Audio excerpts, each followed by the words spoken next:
So I was born in the Bronx, and my parents are immigrants from Haiti. They came to the United States in the 1950s. And just a little bit of background on Haiti. Haiti was the first democratic republic in the Western Hemisphere, the first country to throw off the shackles of slavery and fought the French for their freedom. So, this is a country with a fantastic history, but it's a history that's moved from democracy to dictatorship and back and forth. And within that context, my maternal grandfather was effectively the Secretary of Health and Education for the Democratic Republic of Haiti in the early 50s. On my father's side, my father was, a senior military officer for the Haitian Army.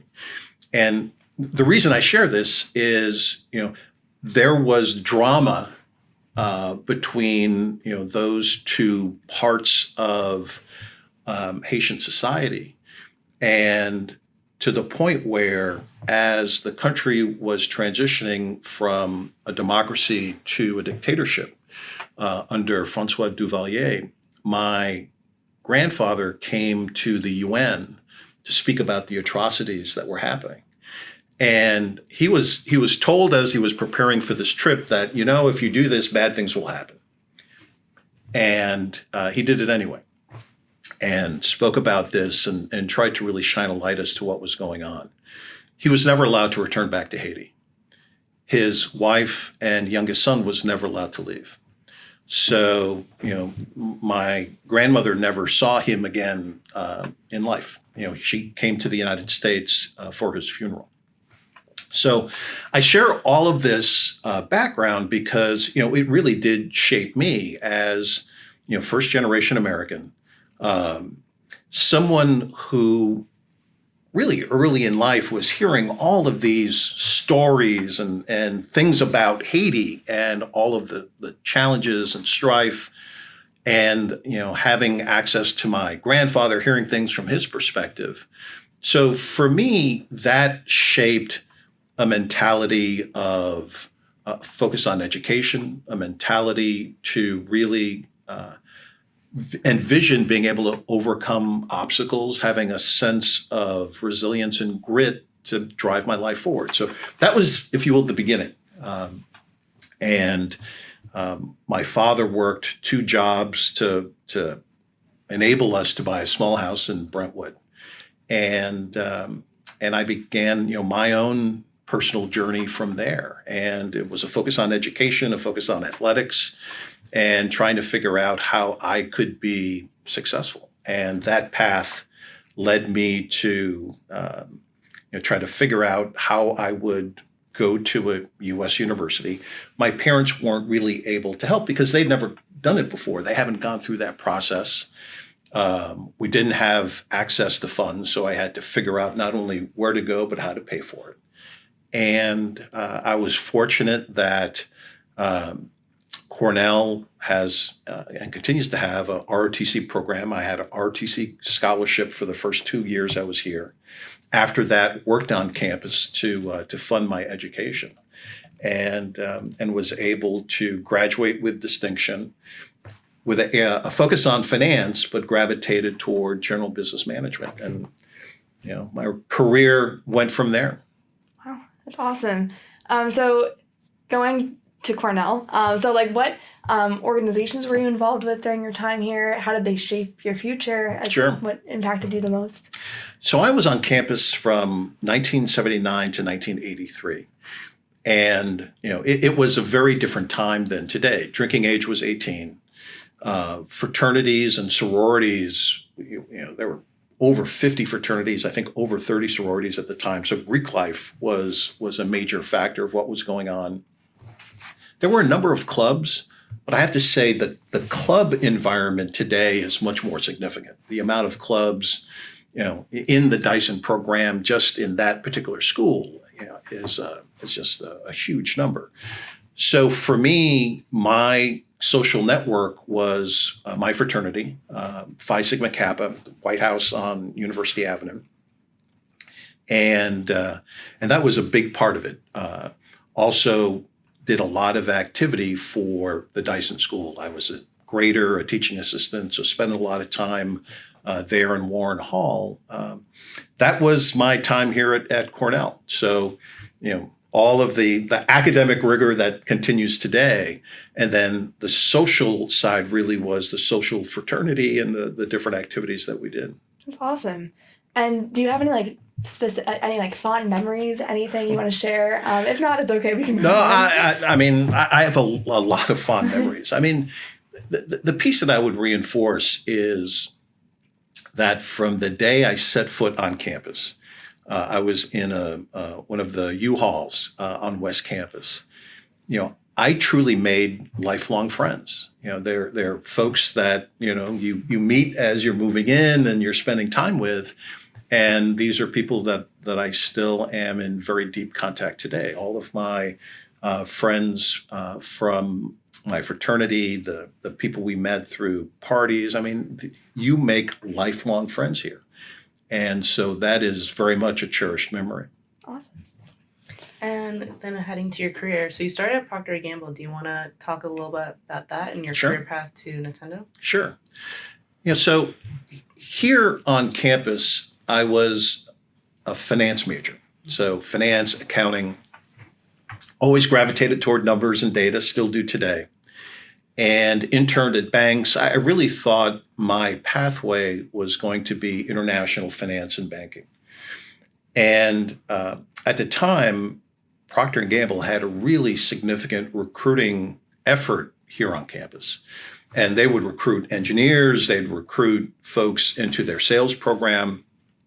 They would recruit people out of the Johnson School into their brand management program, which is where you learn how to run a brand as a business.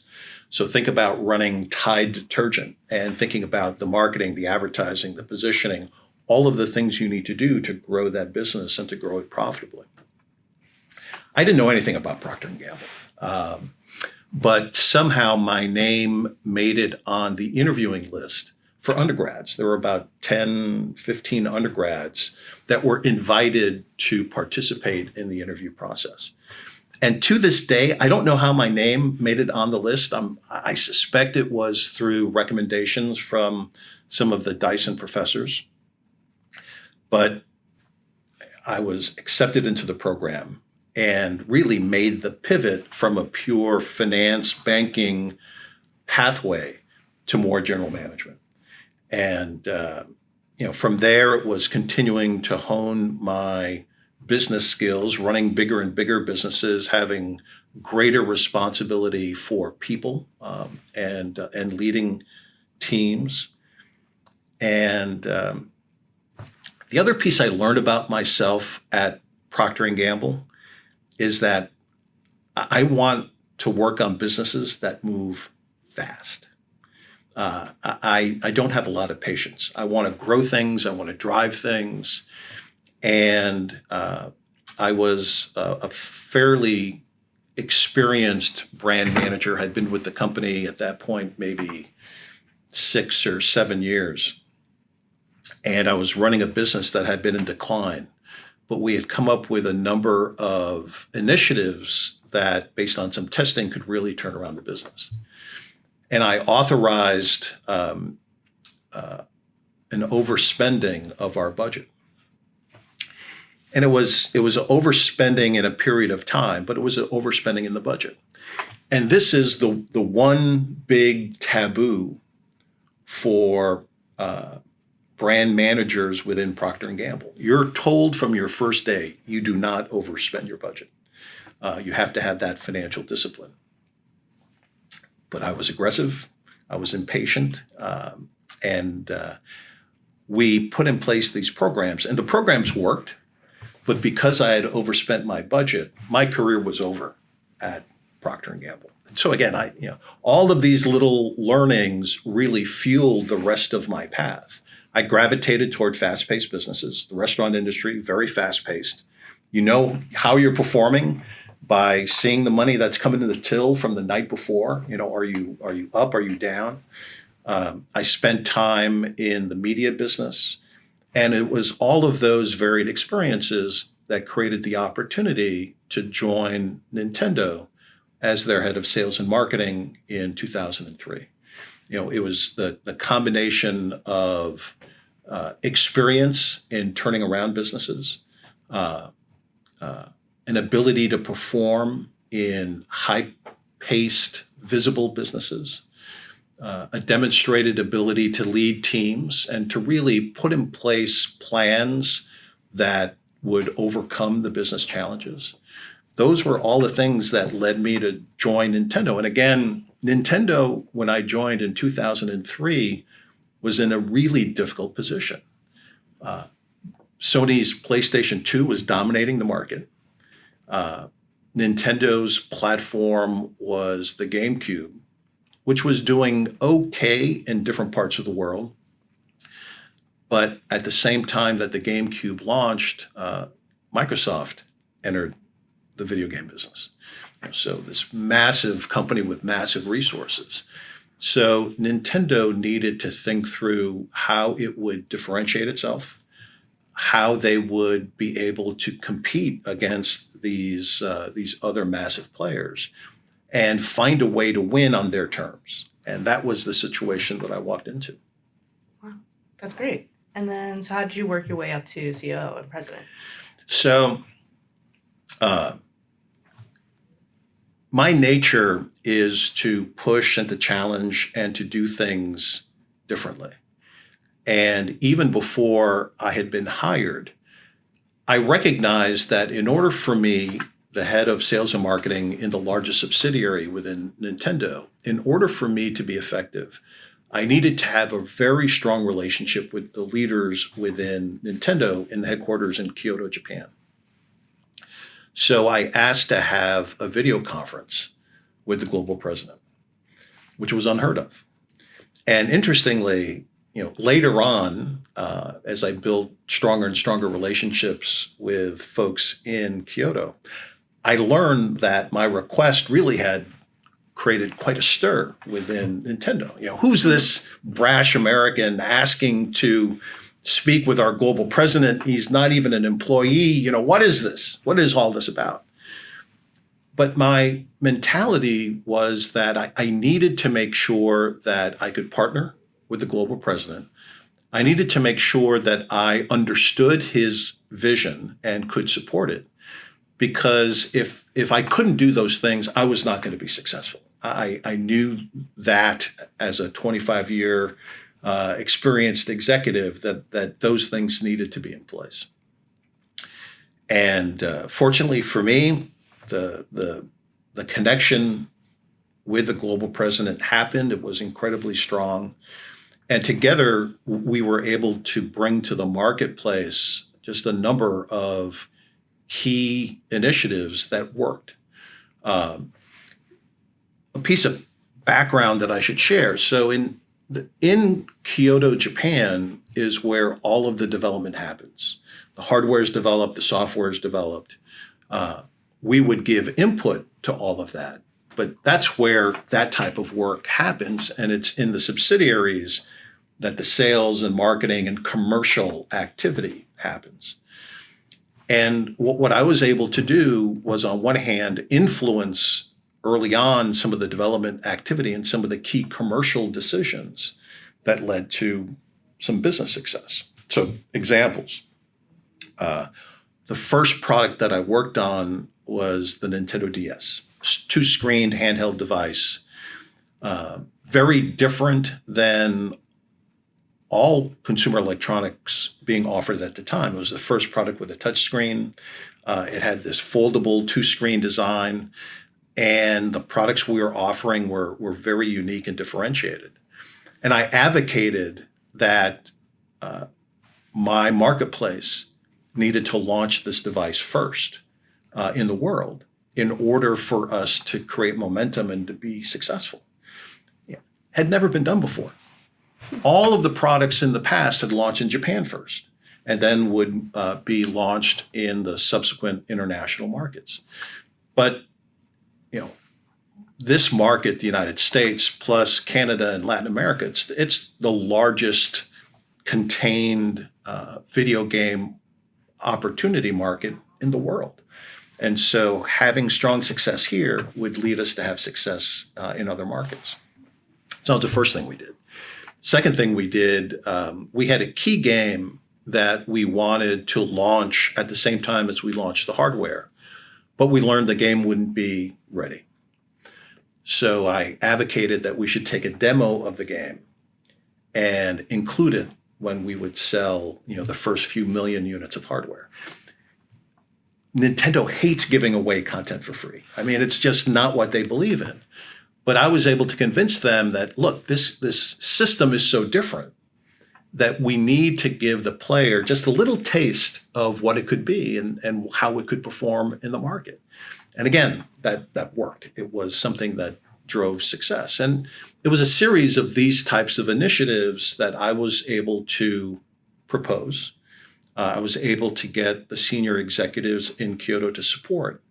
And fortunately for me, they worked, which gave the team confidence that this guy knew what he was doing, that he understood the business, and that he could lead the Americas organization and help the overall company be successful. Because at that point, by being promoted to president, then I would have even more influence on what was happening at a global level. So that was the pathway over 2.5 years. Wow. And then, so you currently hold many positions on boards. What's the advantage to that? Do you like that better, less? So at Nintendo, I was able to influence this company. Certainly, I was able to influence the video game industry. But my hope is to share my learnings, my principles, everything that I've been able to accomplish over a 40-year time frame. I want to share that more broadly. So that's why I do public board service, the ability to share my learning and knowledge with the senior teams there within these companies. There are certain opportunities to dive deep and help, whether it's a marketing group or a communications group or an innovation group. So it's just a way for me to provide, the benefits of my knowledge, perspective, experience in a bigger way than being tied to one particular company. That's why I give speeches. That's why I wrote the book. Is just an effort to really empower, inspire a greater number of people based on the knowledge and experience that I have. Awesome. And so going back a little bit to the gaming industry, what do you see as the future of the gaming industry, the future of the metaverse, this whole realm? Sure. Well, look, the gaming industry today, it's a $200 billion industry, by far the largest form of entertainment in the world. 3 billion people play video games across the world. I mean, it's a massive industry. And for the industry to continue to grow, it's going to have to continue innovating. I think there's a lot of ongoing innovation that's going to happen in the types of games that people play. That's going to be enabled through a variety of different technologies. And just as a small example, imagine a game, a narrative-driven game, that truly every single choice you make can lead to a different outcome. Different games have played on the edges of this, but in order to create that type of environment, the amount of program required is significant. But with AI, machine learning, a lot of this can be done at scale, and it couldn't have been done 5 years ago. So I see that there are going to be different types of games, different types of game experiences that are going to continue to grow this industry. When you mention the metaverse, you need to be clear in what the metaverse is and what you mean by it. I'm old enough to have been working when companies put .com on their business to try and be cool and to try and communicate that they were somehow being innovative when people really didn't understand what the internet could be and how it would evolve. And so when I think about the metaverse, what I envision is an experience that is digital, an experience that is, on one hand, affected by every movement of the player, but it's also persistent. And so the analogy I like to use is imagine you're walking along the beach, you're leaving footprints, but you see footprints that have been left behind by other people. So there's this massive world that you affect, that others affect, and all of it is happening at the same time. There is a set of common tools for people to create for this environment. And that's important because, as you imagine how immersive this experience can be, you need to have a lot of content to make it stand out and be effective. And then you need to have a common currency in order for participants to buy or sell various elements and for there to be an economic element to this world. That doesn't exist today. Bits and pieces exist. So you could think of Roblox as a set environment where some of these elements happen. You could think of Fortnite as a game where, yes, you play the game, but there's movies that are debuted, there are concerts that happen. That's my definition of the metaverse. Now, I didn't say whether it has to be VR, virtual reality, or augmented reality, AR. I think that's a nuance, and I think that different technologies will leverage different parts of it. But I do see that future. I do see that type of content being developed. I do see it being gaming led, but I can imagine other video-based content, movies, things of that nature. It is something that I think can be, if you will, the next iteration from where we are today in closed environments of different forms of media and entertainment. Awesome. And this is more of like a personal question, I guess. Do you and your family connect over gaming? Is that something that, being the president and CEO of Nintendo, that you guys connect over? So, yes, we do. And here's what's interesting. So, before I joined Nintendo, I played video games. I played video games with my kids. In my book, I talk about a number of different instances where I was playing with my kids. I tell this story of playing The Legend of Zelda: Link to the Past. So this is the Zelda game for the Super Nintendo Entertainment System platform, and that was my first personal gaming device. Legend of Zelda: Link to the Past completely sucked me in. And I played it constantly, played it with my wife at the time. I played it with my son, who's now 36 years old. And the way I would play it is I would go to work and then play it in the evenings. And part of the time my son would be with me. Some of the time I'd be playing on my own. And so I'm playing this game. I'm at the final boss to beat. It's about 3:00 in the morning. I have to get up and go to work, in a few hours. I decided to get some sleep, but during that business day, all I could think about was getting home and beating the game. So I'm walking in the door to my house, and I hear my son just screaming in happiness. And I know exactly what's happened. He's gone into my save file. He's seen where I was, and he beat the game. And back in those days, it was the first time that a game was beaten that you would see the credits. So I was disappointed that not only had I not, been the first to beat the game, but I didn't get to see the credits. So that's just one example. Yes, myself and my family, we've played a lot of games. We continue to play games. My daughter, I have 3 kids, 2 sons. My baby is my daughter of 26 years old. And we play Animal Crossing together. So we bond over games. We continue to. Awesome. And then so shifting back to this year, were you excited to participate in the distinguished lecture? I was honored to participate. I come back to campus frequently. I'm on the Cornell University Council.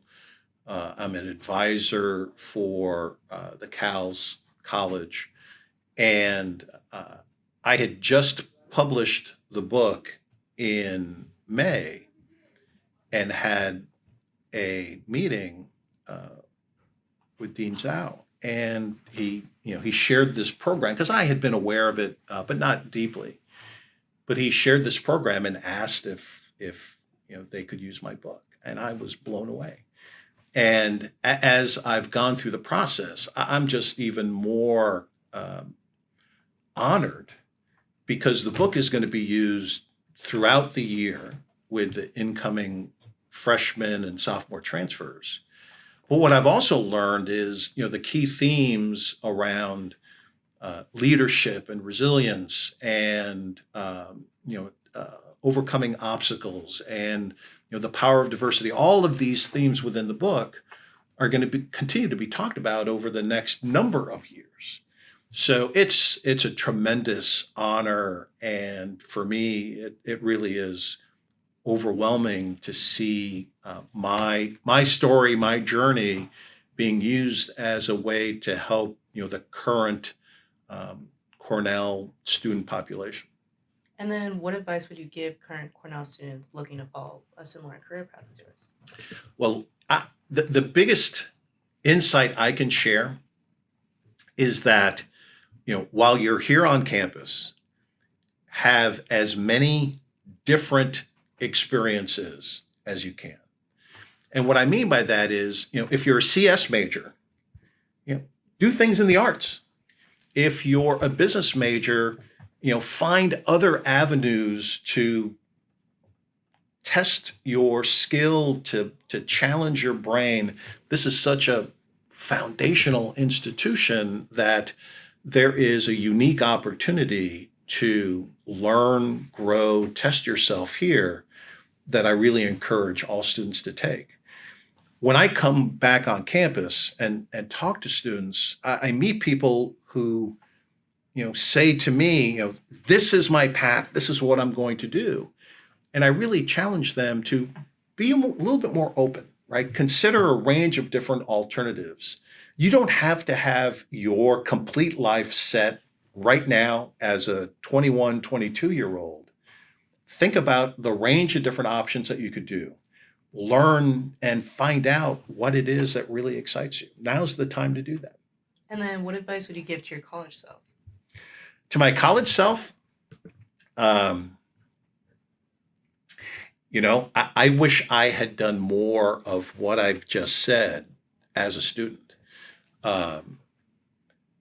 When I was here, I took a number of courses outside my major. I wish I would have taken more. I see it so clearly now, how I was so focused on a path, piling on all of those financial classes, those marketing classes. And I do wish I would have challenged myself maybe with a few more classes in the arts, more classes in other parts of the university. I really wish I would have taken my own advice. Awesome. I mean, it's 10 o'clock, so it's our cutoff, but thank you so much. I mean, that was amazing. We really appreciate your time. Oh, absolutely. Well, thank you so much. Thanks for the opportunity. Thanks for the questions. Yeah. Thank you.